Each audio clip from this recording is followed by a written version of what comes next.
Now, despite of the impressive functions or role that the public sector was doing in India, it was at the same time suffering from few problems. Problems such as overstaffing, inefficiency, poor planning. Understood. Work they were doing, that is very good. They were looking onto the development of the infrastructure. They were trying to resolve the problem of monopoly. Understood. That is okay, very fine. But there were few problems also that they were suffering from. So to overcome these problems and bring improvement in the efficiency level of the public sector, few steps were taken, called as the public sector reforms. Clear? Now there were four major reforms which were introduced in the year 1991, called as the Industrial Policy of 1991. What were those? Let's have a look one by one. Point number 1 says reduction in the number of industries reserved for public sector. I repeat, reduction in the number of industries for the public sector. Now, what does that mean? It means that earlier 17 industries were kept for public sector. That means 17 different types of industries can be operated only by the public sector. The private sector cannot come and operate here. Suppose communication, transport, understood. So textiles, so different 17 types of industries were only for the public sector. But after that, what happened? From 17 it was reduced to 8, and after 8 it was reduced to 3. In which year? In the year 2001. That means only 3 industries were kept specifically for the public sector to operate. Rest in all the different types of industries, both private sector and public sector could operate. But specifically only three industries were kept reserved for the public sector to operate. Over here, private sector could not come. And what are the different types of industries? Let's see. Atomic energy, arms, and rail transport. So for these 3 industries only, public sector was allowed to operate specifically. For rest of the all different types of industries, whatever is there in the country, both private sector and public sector could operate. Understood this point?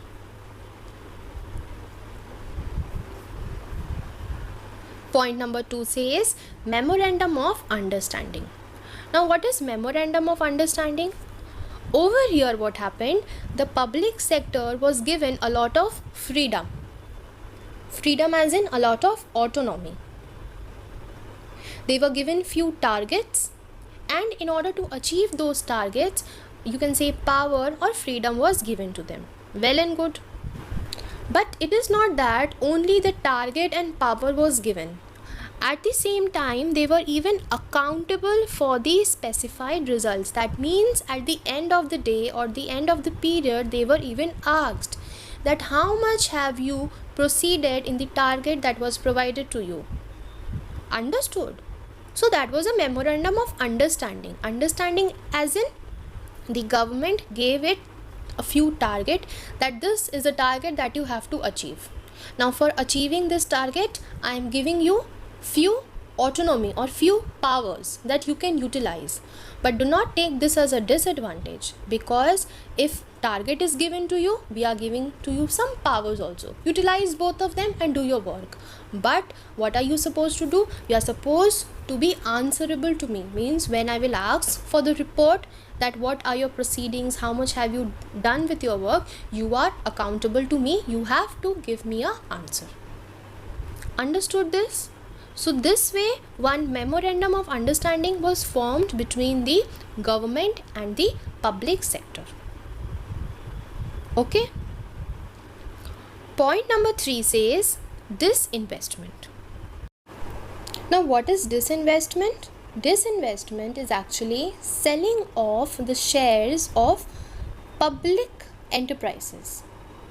To whom? Selling away the shares to whom? Selling away the shares to the private sector and to the normal public. Now understand. There are, over here we have the public sector and we have the private sector over here. So what are we doing? We are taking the shares of the public sector and giving to the private sector. So because of this, what will happen? Apply your common sense.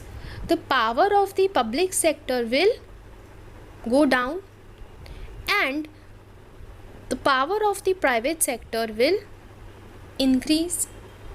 Isn't it? When I'm taking something from someone and giving to somebody else, so what will happen? Its power will reduce and private sector's power will increase. This part is clear? Okay. So it was generally done, or this investment was generally done so that the public sector improves his or her managerial efficiency. Okay, generally large amount of public funds are blocked with the public sector. Okay, so that if I am releasing and giving to the private sector is also getting that fund, and that fund it can utilize for the other projects like on health or on education. Okay, because this is not so efficient enough. So I am taking money from this and giving to the private sector. Secondly, what is happening? If only private sector is into Secondly, what is happening? If only public sector is into operation, that means only public sector is working. Okay, and private sector is nowhere into existence. So what will happen? All the risk will be or will have to be incurred by the public sector only. So what do? In order to reduce the risk of the public sector, I bring the private sector into existence. So they both are sort of working together over here because I'm taking the shares from them and giving to this person. So the risk which earlier only he used to incur, that is transferred to the private sector. Understood? Also, this will reduce the government control. The first point is that whatever public funds were blocked with the public sector, that is released and given to the private sector for utilizing in the projects of education, health, transport, etc. Secondly, whatever risk was only incurred by the public sector, now that some of the risk is being transferred to the private sector. And the last point is that the government control is reducing, or we can say the government monopoly is reducing. Earlier, do you remember, in the telecom industries only government was supposed to operate. So government developed a monopoly there. But afterwards, when the shares were sold and given on to the private sector, so these private competitors came: Jio, Vodafone, Reliance, Airtel. So because of that, what happened? The monopoly of the government which was developing, that began to fall down. Understood? The equity shares of the public sector enterprises were sold to the private sector and the public. So public over here means the normal public. It was expected that this would lead to an improved managerial performance and better financial discipline.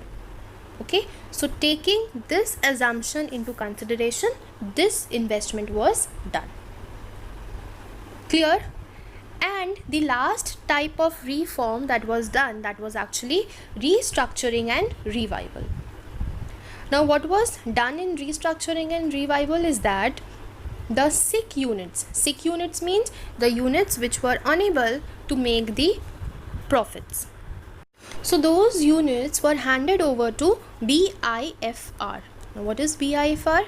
BIFR refers to the Board of Industrial and Financial Reconstruction.